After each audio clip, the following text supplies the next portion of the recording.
এইখন হৈছে মহাবাহুৰ ব্ৰহ্মপুত্ৰৰ ওপৰত থকা গুৱাহাটী উত্তৰ গুৱাহাটী সংযোগী কুমাৰ ভাস্কৰ বৰ্মা সেতু। আমি কেতিয়াও ভবা নাছিলোঁ এনেকুৱা এখন দলং হ'ব বুলি।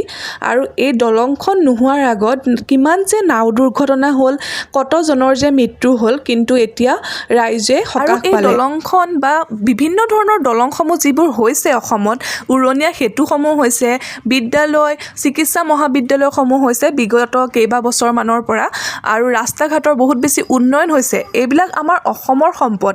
অসমখন উন্নয়নৰ দিশে আগবাঢ়ি গৈছে।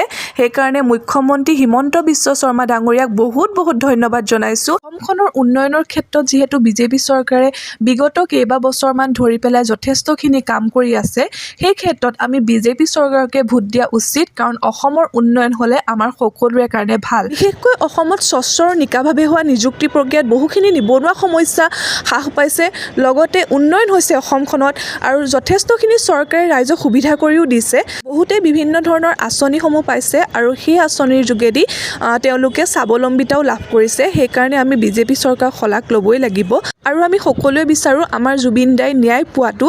জুবিন দাৰ ন্যায় প্ৰক্ৰিয়া ফাৰ্ষ্ট ট্ৰেক আদালতৰ জৰিয়তে চলি আছে, আৰু কোনো চৰকাৰে জুবিন দাক 100 দিনৰ ভিতৰত ন্যায় দিব নোৱাৰে। আদালতেহে জুবিন দাক ন্যায় দিব পাৰিব।